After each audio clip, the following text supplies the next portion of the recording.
저는 13살, 5살 두 아들을 키우고 있는 엄마입니다. 현재 저는 대학병원의 간호사로 일하고 있습니다. 남편은 작년까지 대학가에서 카페를 운영하다 현재는 폐업한 상태이고요. 저희 부부는 결혼 14년 차이고 다른 부부들처럼 각자 일하면서 아이들 돌보며 평범하게 살았습니다. 그러다 제가 감염병동으로 옮기면서 이 모든 사단이 시작된 것 같습니다. 저는 현재 감염병동의 파트장 대리로 근무하고 있습니다. 아마 이쪽 일을 잘 모르는 분들이라면 생소하실 텐데 일반적으로 병원에서 만나는 간호사는 대부분 평간호사고 혈액을 채취하거나 드레싱, 인거 꽂는 등의 업무를 진행합니다.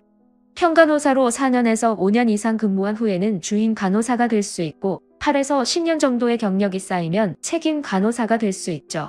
지금 제가 하고 있는 업무가 책임 간호사 중에서 경력이 많은 사람이 수간호사를 대리하는 역할인데요. 책임 간호사라고 하면 조금 생소하시겠지만 책임 간호사는 데스크에서 의사가 오더를 내리면 평간호사들에게 업무를 분담하고 차트 확인 및 환자들의 입원, 퇴원 절차를 진행하는 업무를 합니다. 간혹 간호사와 환자 간의 갈등이나 병상의 환자끼리 분쟁이 발생했을 시에도 책임 간호사가 해결을 하게 되죠. 그리고 그 다음이 간호 경력이 18에서 20년 정도가 되면 수간호사로 진급할 수 있는데 수간호사는 외과, 수술, 응급, 외래 등의 한 파트의 간호사를 모두 관리하는 직책이라 파트장이라고도 합니다. 현재 저희 병원 같은 경우는 한 파트에 책임 간호사가 3명이 있다면 수간호사는 한 분이 계시는데 책임 간호사까지만 해도 데이, 이브닝, 나이트 근무를 나누어서 돌아야 하지만 수간호사가 되면 주로 데이 때 병동을 지킬 수 있죠. 그리고 이런 수간호사가 없는 시간에 경력이 많은 책임 간호사가 수간호사 역할을 대신하는 게 바로 파트장 대리입니다. 올해 1월 제가 근무하는 병원이 감염병 전담 병원으로 지정되며 모든 일이 시작되었습니다.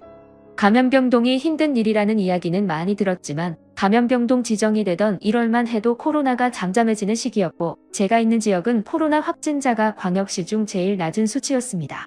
그리고 그때 감염병동의 수간호사 대리의 역할을 수행하는 파트장 대리 자리가 비었다는 이야기를 듣고 책임 간호사 중에도 병력이 높은 편이었던 저는 욕심을 내서 그 자리로 가게 되었습니다. 물론 저의 승진에 대한 욕심도 있었지만 제가 제 욕심만으로 그런 결정을 한 건 아니었습니다.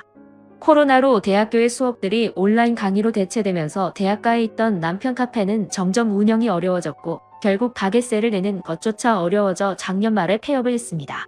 남편은 권리금도 제대로 못 받고 접은 것 같다며 속상해했지만 저는 이 기회에 차라리 아이들과 시간을 더 보내면 좋겠다고 했죠. 사실 저도 말은 그렇게 했지만 집대 출금에 차 할부에 아이들 학원비도 그렇고 매달 고정적으로 지출이 나가는 상황에 걱정이 많았는데 감염병동에서 근무하면 인센티브 지급이 이뤄진다니 주저없이 감염병동을 선택하게 되었죠. 물론 가족들은 걱정을 했지만 제가 실질적으로 환자를 간호하는 업무도 아니고 항상 방호복을 착용하기 때문에 안심하라며 가족을 설득했습니다. 그렇게 한 달 정도는 큰 탈 없이 지나가는 듯 했는데 2월이 지나면서 코로나 변이로 인해 급격하게 확진자가 늘기 시작했고 제 업무도 같이 늘어났습니다. 그 후로 꾸준히 늘어나는 확진자 추세의 병동은 교대라는 의미가 없을 정도로 바빠졌습니다. 수간호사를 대신하여 항상 늦은 시간까지 근무를 하다 보니 출퇴근 시간을 조금이라도 줄여 쉬고 싶은 마음도 있었고 한편으로는 아무리 방호복을 입는다 해도 늘 바이러스에 노출이 돼 있다 보니 차라리 아이들이 있는 집에 가는 것보다 임시 숙소에서 지내는 게 안전할 수 있다는 생각이 들어 일주일에 한두 번씩 집에 가서 아이들을 보고 또다시 출근하고 세바퀴 같은 생활을 반복했습니다. 저는 제가 집을 비우면서도 남편의 외도 같은 건 의심도 안 할 정도로 이 사람을 믿었습니다. 늘 작은 아이의 스케줄에 맞춰 함께 해주고 큰 나이 학원도 꼼꼼하게 챙겨주며 저보다 더 열성적으로 아이들을 챙겨주었으니 말이에요. 그러다 제가 이상함을 느낀 건 아이의 핸드폰 사진을 보다가였습니다. 작은 아이가 한 번은 아빠랑 놀았던 사진들을 보여주길래 그 사진들을 보는데 남편 옆에 다른 여자가 다정하게 앉아있더군요.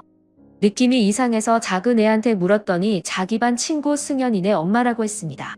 아이의 다른 사진에도 승연이의 모습이 많았고 제가 승연이랑 자주 노는지 물어보니 맨날 같이 논다고 하는 겁니다. 그래, 매일 만나는 아이 친구 엄마면 그럴 수 있지라고 생각을 하면서도 자꾸 불안한 마음이 들었습니다. 그래서 최근에 아이가 아빠랑 다녀왔다고 자랑한 곳 중에서 대충 기억나는 계곡 갔던 날, 야구하러 공원에 갔던 날, 공룡 박물관에 다녀온 날 등등 물어보니 항상 승연이랑 함께 갔다고 하더군요. 물론 승연이 엄마도 같이요. 그래서 그럼 승현이 아빠는 안 갔는지 물었더니 승현이 아빠는 회사가 멀어서 유치원 안 가는 날만 집에 온다고 했습니다. 저는 혹시나 하면서도 설마 큰 애도 있고 아이들이 있는데 그런 관계가 아닐 거라고 생각을 하면서도 불안한 마음을 털칠 수가 없었고 결국 그날 밤에 남편이 자는 사이 남편의 지문으로 핸드폰을 열어 카톡을 찾아보았습니다. 그러나 승현 엄마라고 저장된 번호도 카톡을 한 내용도 없길래 내가 괜한 의심을 한 건가 싶었는데 카톡 채팅 내용 검색에 승현이를 쳤더니 몇 개의 카톡이 검색되었고 그 중에 정원이라는 사람과 나눈 카톡이 있었습니다. 바로 그 사람이 승현이 엄마였던 거죠. 남편과 그 여자는 3월에 첫 카톡을 주고받은 뒤 아이들의 이야기로 대화를 이어가다 5월에 들어서 어느 순간 연인 사이에서나 나눌 수 있는 다정한 내용들이 오갔더군요. 저는 마음을 가라앉히고 계속 읽어나갔습니다. 카톡 속의 둘은 마치 자기들이 로미오와 줄리엣이라도 되는 양 다른 사람들의 눈을 피해 연애를 하고 있었습니다. 심지어 아이들 유치원 버스를 함께 기다리면서도 서로 카톡으로 약속을 정하고 각자 귀가하는 것처럼 집으로 들어왔다가 남편이 차를 갖고 가서 만나고 큰애가 온라인 수업일 때는 남편은 큰애한테 마트에 다녀온다, 차 수리하고 온다, 운동하고 온다는 등의 핑계거리를 만들어서 그 여자 집으로 가서 시간을 보냈더군요.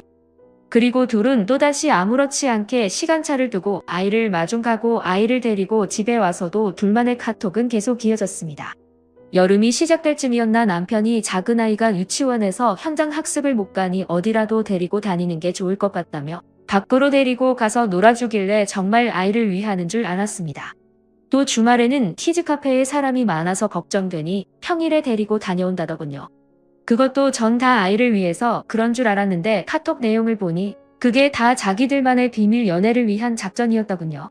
하지만 제가 정말 치가 떨리게 용서할 수 없는 건 큰아이가 등교할 때는 승현이와 그 여자가 우리 집에 왔고 큰아이가 온라인 강의를 들어 집에 있을 때는 승현이네 집으로 가서 아이들 낮잠을 재워놓고 둘은 정말 상상도 하기 싫은 짓들을 했다는 겁니다.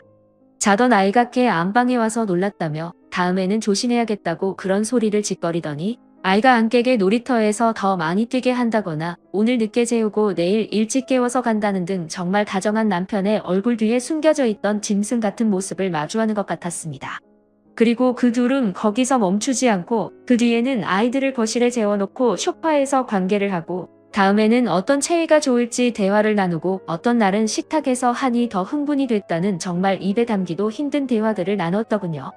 대체 아이들이 있는 집에서 어떻게 그런 짓거리를 할 수 있는지 생각만 해도 소름이 끼칩니다.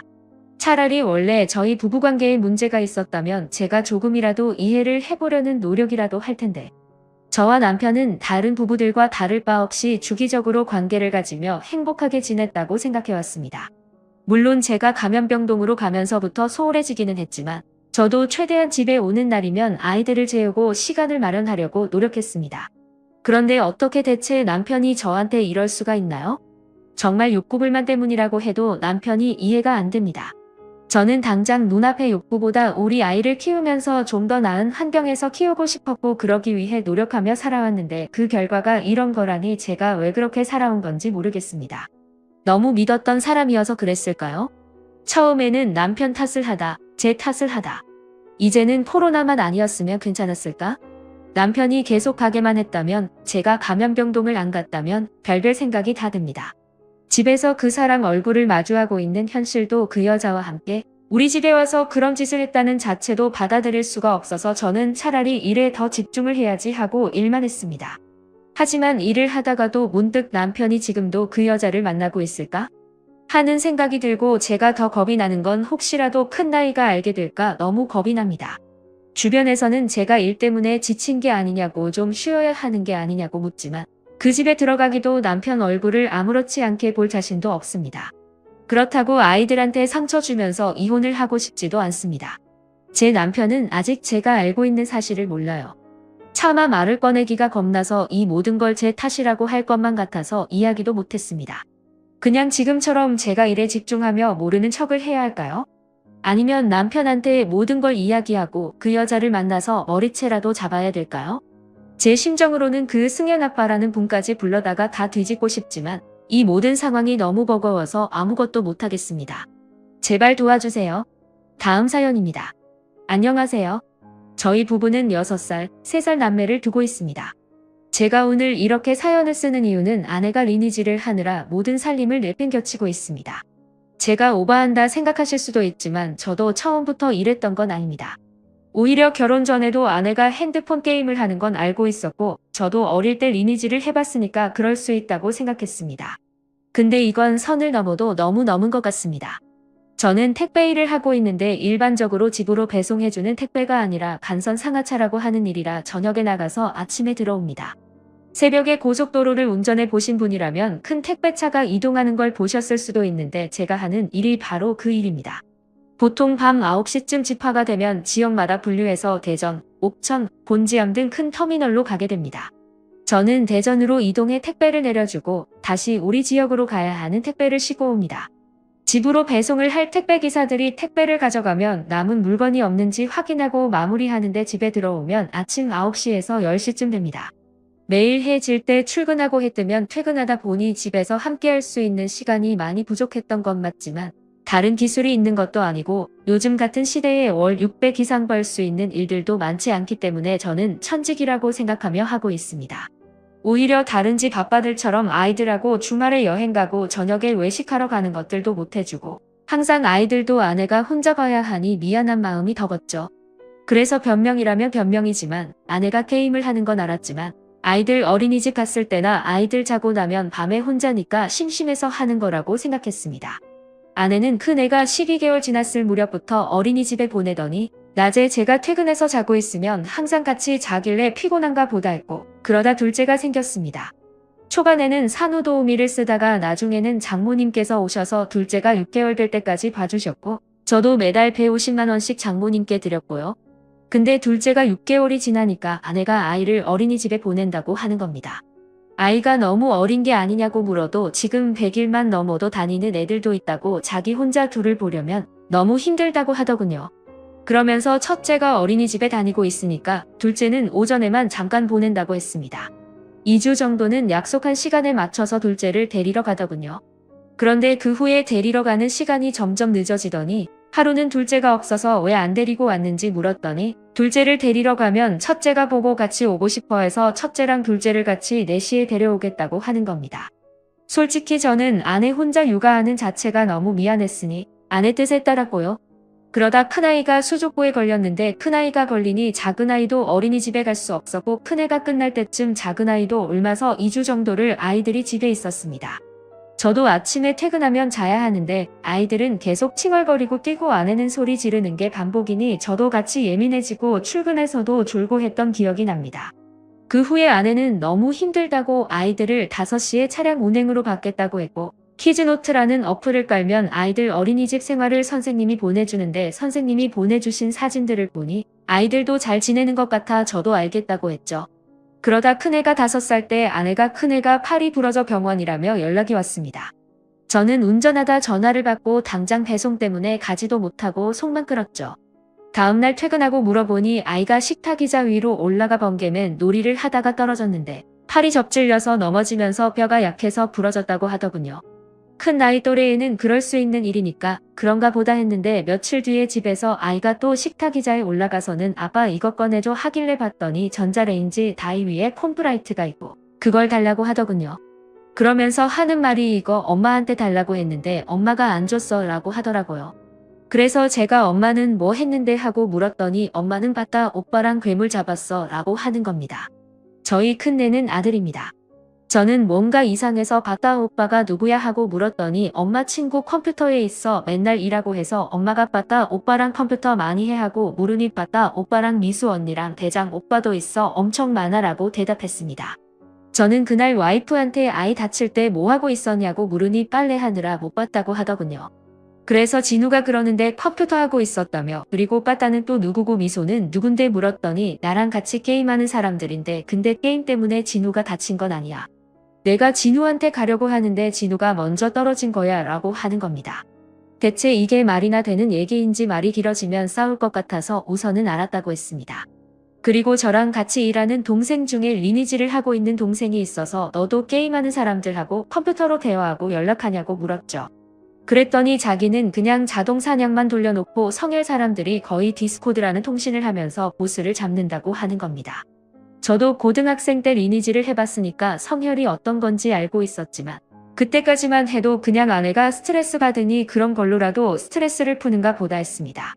그때 차라리 모든 걸 따졌어야 했는데 그 후에 어린이집에서 가을 소풍을 가게 되었고 아이는 아침부터 들떠서 어린이집으로 갔습니다.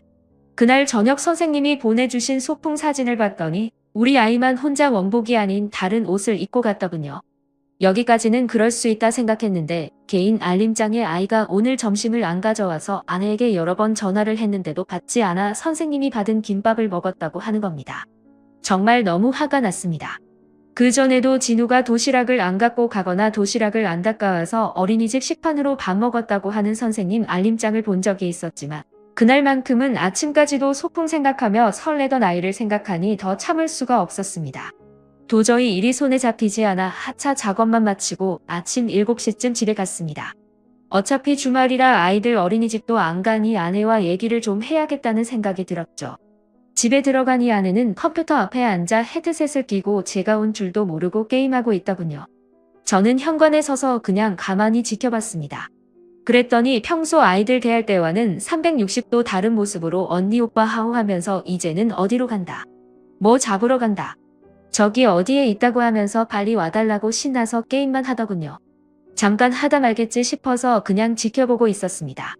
아이들은 거실 바닥에 누워 자고 있고 TV는 어린이 만화 채널이 틀어져 있고 바닥에는 치킨의 햇반. 제가 아침에 퇴근하면 안방에서 자야 되는데 아이들이 잘 때 엄마랑 같이 자고 싶어 해서 아이들을 거실에 재운다고 했습니다. 그러면서 매일 아이들이 12시, 1시까지도 안 잔다고 힘들다고 이야기했었죠. 정말 그 말을 믿었는데 지금 눈앞의 현실을 보며 당장이라도 컴퓨터를 가져다 베란다로 던져버리고 싶었습니다. 얼마나 지났나 아내가 헤드셋에 대고 주말이라 물량이 많아서 좀 늦나봐. 이것까지만 잡고 자야지 하고 얘기하고는 오늘은 남편 쉬는 날이라 못 오니까 내일 저녁에 올게. 무슨 일 있으면 톡 줘라고 얘기하더군요. 그리고도 한참을 게임을 하는데 둘째 아이가 깨서 칭얼거려도 보지도 않다가 아이가 저를 보고 아빠 하고 저한테 오니 언제 왔어? 하고는 급하게 뭐라 채팅을 치고는 게임을 끄고 저한테 오더군요. 저는 화가 나서 나는 내가 퇴근해서 잘 때 당신이 자는 게 애들 때문에 피곤해서 그런 줄 알았어. 근데 나 없을 때 애들은 저렇게 두고 매일 게임했냐? 그놈의 게임하느라 애들 어린이집 준비물도 안 챙겨보내고 하자 아내는 나 진짜 오늘만 주말이라 한 거야. 애들도 다 자고 나도 조금만 한다는 게 오늘 애들 어린이집도 안 가고 하니까 늦어진 거지 나 절대 아니야. 라고 얘기했습니다. 그래서 나는 지금 이 시간까지 애 있는 엄마가 모르는 사람들하고 게임하는 것도 이해가 안 되고 그동안 안 했다고 해도 내가 이 꼴을 보고 도저히 못 믿겠으니까 저 사람들하고 무슨 톡을 하고 뭘 하는지 카톡 보여줘 라고 하니 아내는 핸드폰은 사생활인데 지금 고작 이런 걸로 나한테 핸드폰을 보여달라고? 지금 제정신이야? 라고 했습니다. 저도 처음에는 그냥 어떤 사람들하고 게임을 하는지 확인해보고 싶은 정도였는데 내가 더 흥분해서 화를 내니 저도 더 화가 나더군요. 그래서 제가 지금 내가 저기 저 대화하는 사람들한테 가서 헤드셋 끼고 물어볼까? 네가 언제부터 했고 매일 얼마나 게임하는지?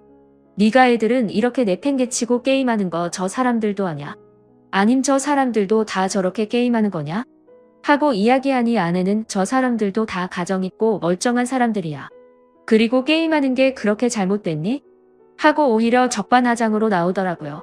저도 더는 대화할 필요가 없다고 생각해서 게임을 찾아 켜고 헤드셋 끼고 만지작거리자 아내는 갑자기 미안하다고 자기가 잘못했다고 했습니다. 그래서 전 그럼 당장 저 사람들하고 하는 카톡을 보여달라고 했고 아내의 진실을 알게 됐죠. 아내는 3년 전부터 게임을 하고 있었습니다. 첫째를 일찍 어린이집 보내고서는 제가 자는 사이 낮에도 게임을 했고 심지어 둘째를 임신해서도 게임을 했습니다. 그리고 그 후에는 제가 일하는 동안 저녁부터 새벽까지 게임을 하고 낮에는 애들 어린이집 보내고 자고 이 생활의 반복이었던군요.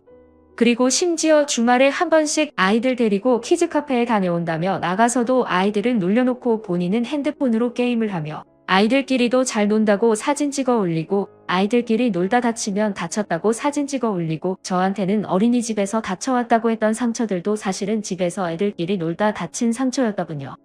그리고 그 중에는 게임 머니를 판다는 사람도 함께 있었는데 제가 지금껏 아이들 어린이집 비용이라고 생각하고 보낸 돈이 그 사람 계좌였다는 것도 그날 알게 됐습니다. 아이들이 어린이집 다니고 나서 아내는 아이들 어린이집 비용이라며 큰애는 간식값 9만원, 현장 학습비 9만원, 특별활동 3과목 비용 11만원, 교재비 3만원, 차량 운행비 4만원까지 총 36만원을 입금하라고 했고, 둘째는 교재비를 제외한 33만원을 입금하라고 해서 저는 아예 매달 69만원을 자동이체 시켜놨습니다. 키즈노트에도 아이들 사진을 보면 현장 학습도 가고 매일 간식 먹고 특별활동도 하고 있으니 정말 한치의 의심도 없었습니다. 그런데 이게 다 게임 머니 판매하는 사람한테 게임 머니를 받기로 하고 계좌이체를 해준 내용이더군요. 이뿐만이 아닙니다. 아내가 게임 머니가 부족하니 카드로 게임 머니를 살 수 있는 방법을 물어봤고, 그 방에 있는 사람들은 편의점에서 구글 기프트 카드를 사서 충전하면 된다고 알려줬더군요. 한 번은 아내가 편의점에서 20만원 정도를 결제했길래 물어보니 아이들 어린이집에 간식을 보내는데 요즘은 일반 아이스크림 같은 건 먹지도 않는다고 하겐다즈 컵 아이스크림을 사서 보냈다고 하는 겁니다. 그때까지만 해도 저는 아내가 아이들한테 좋은 것만 먹이고 입힌다고 생각해서 그럴 수 있다고 생각했습니다. 그 뒤에도 몇 번 편의점에서 10만원, 20만원씩 결제되는 내역들이 있었고, 매번 아이들이나 어린이집 선생님들께 간식 싸다 드린 거라고 아이들 엄마 만나서 지난번에 얻어먹어서 자신이 쏜 거라고 해서 그러려니 했는데, 그게 다 지금까지 편의점에서 구글 기프트 카드를 사서 게임 머니를 충전한 거더군요. 지금 생각나는 큰 사건들만 간추리다 보니 자세히 기억은 안 나지만 아내와 싸우고 난 뒤 카드 내역서를 다 뽑고 매출번호로 조회하고 문의해서 확인해본 결과 아내는 매달 100만원 이상을 게임에 쓰고 있었습니다. 저는 그때까지 이 돈이 다 아이들을 위해서 들어가는 돈이라고만 믿고 있던 상황이었고요. 대체 어느 엄마가 자기가 게임하려고 한 달에 100만원이 넘는 돈을 씁니까? 금전적인 부분도 이해가 안 되지만 제가 가장 화가 나는 건 그동안 그놈의 게임 때문에 우리 아이들을 방치하듯 키웠다는 겁니다.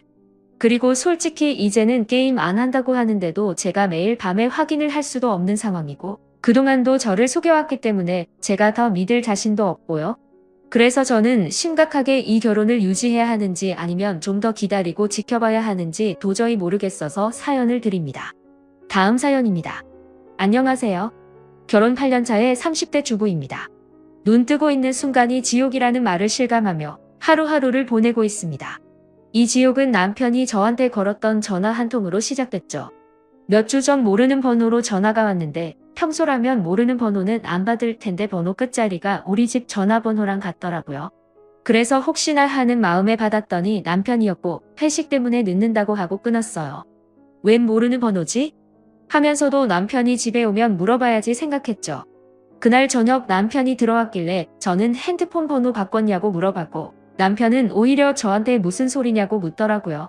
아까 나한테 전화한 번호 모르는 번호던데? 이야기를 하니 남편이 자기 핸드폰을 확인하고는 그거 아까 내가 핸드폰 놓고 가서 직원 걸로 빌려서 했어. 라며 이야기를 했어요.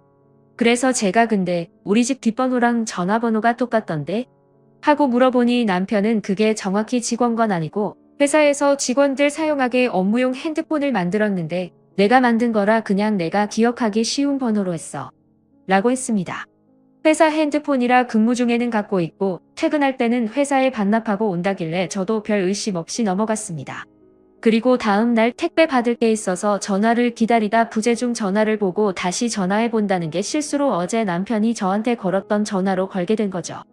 저도 아차 싶어서 얼른 다시 끊으려고 하는데 저희 집안에서 진동 소리가 들리는 거예요. 남편이 실수로 회사 핸드폰을 집으로 가져왔구나 싶어서 핸드폰 충전이라도 해놓으려고 핸드폰을 찾아보니 남편 핸드폰에서 진동이 울리고 있었습니다. 몇 번을 확인해봐도 분명히 이건 남편의 번호가 아닌데 남편의 핸드폰에서 전화가 울리니 당황스러웠죠. 저는 얼른 전화를 끊고 남편 핸드폰을 봤습니다. 분명 핸드폰은 남편께 맞는데 안에 내용이 제가 알던 남편 폰이 아닌 거예요. 원래 남편 카톡 프로필은 우리 아이들 사진인데 프로필 사진도 이상하고 그래서 핸드폰이 바뀐 건가 해서 통화 내역을 확인해 보려고 열었더니 제가 걸었던 부재중 기록에 찍힌 이름이 박충희. 순간 멍해졌습니다. 모르는 사람이라면 제 번호를 이렇게 저장해 놓을 리 없고 이게 정말 남편 핸드폰이라면 저를 정말 저렇게 생각하는 건지, 그리고 대체 번호는 어떻게 된 건지 머리가 너무 복잡했죠. 그때 남편이 거실에서 애들하고 같이 있었는데 차마 물어볼 자신이 없어서 부재중 기록만 지우고 핸드폰을 다시 넣어두었습니다. 그리고 인터넷을 통해 하나의 핸드폰으로 두 개의 번호를 사용할 수 있는 기능이 있다는 걸 알게 되었고, 저는 남편이 자는 사이에 남편의 핸드폰을 열어보았습니다. 평소 제가 알고 있던 남편의 핸드폰이었습니다. 저는 인터넷에서 본 대로 핸드폰에서 찾아서 두 번째 번호의 계정으로 들어갔습니다. 저번에 본 그 핸드폰이 맞더군요. 그리고 두 번째 번호의 핸드폰 속에는 그동안 남편의 추악한 행실들이 모두 저장되어 있었습니다.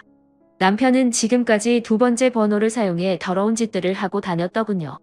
카톡에는 조건 만남 하자는 여자애들부터 마사지, 오피스걸이란 여자들이 잔뜩 추가되어 있었고, 실제로 그 여자애들하고 주고받은 카톡도 잔뜩 했습니다. 그 중에는 돈 얘기만 하다 끝난 것도 있고, 실제로 약속을 잡고 가서 만난 적도 많더군요. 그리고 가장 충격적인 건 회사 점심시간에 나가서 그 짓을 하고 왔다는 겁니다. 그것도 한두 번 갔다 온 게 아니라 아주 꾸준히도 다녔더군요. 배신감에 온몸이 떨리고 평온하게 자고 있는 남편을 보고 있으니 당장이라도 내쫓고 다 정리하고 싶었습니다. 하지만 애들이 있으니 그럴 수도 없는 노릇이고, 차라리 솔직하게 서로 대화를 해야 하는 건지, 우리 부부관계에 문제가 있는 건지 뭐 때문에 이러는지 고민이 됐습니다. 카톡을 끄고 핸드폰을 살펴보는데 랜덤 채팅 같은 어필들이 있었고, 저는 설마 하는 마음으로 채팅 어필을 봤습니다. 여자들에게 30대 돌싱이라고 하면서 채팅에서 만나자고 하고, 한 여자와는 몇 주간에 걸쳐 채팅을 하면서 자기 성기 사진을 보여주고, 그 여자도 자기 신체를 사진 찍어 보내며 서로 흥분된다, 빨고 싶다 이러면서 놀았더군요.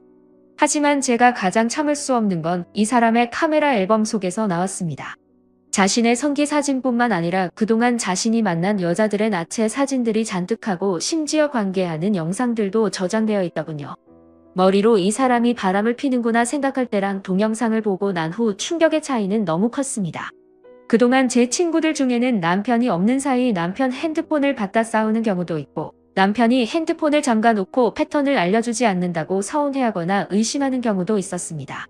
그에 비하면 제 남편은 핸드폰 잠금도 없었고, 제가 남편 핸드폰을 사용해서 전화를 하든 애들 동영상을 보여주든 늘 거리낌이 없었습니다. 그래서 저는 오히려 이 사람 핸드폰을 굳이 볼 생각도 하지 않았고, 뭔가 나쁜 짓을 하리라는 의심 자체를 안 했던 것 같아요. 더구나 주말이면 항상 아이들하고 함께 해주고, 회식할 때도 절대 12시는 넘기지 않고 들어오던 사람인데, 그런데 등잔 밑이 어둡다더니 이렇게 하고 있을 줄은 정말 꿈에도 몰랐습니다. 차마 어디에 말도 못하고 입에 꺼내기도 겁이 납니다. 오늘도 남편은 다정한 모습으로 출근을 하고 저녁에는 퇴근을 해서 오겠죠. 남들이 볼 때는 너무 행복해 보이기만 하는 우리 가족인데, 모든 사실을 밝히고 이 행복을 깨야 하는 건지 아니면 그냥 저 혼자 속으로 안고 가야 하는 건지 너무 고민이 됩니다. 감사합니다.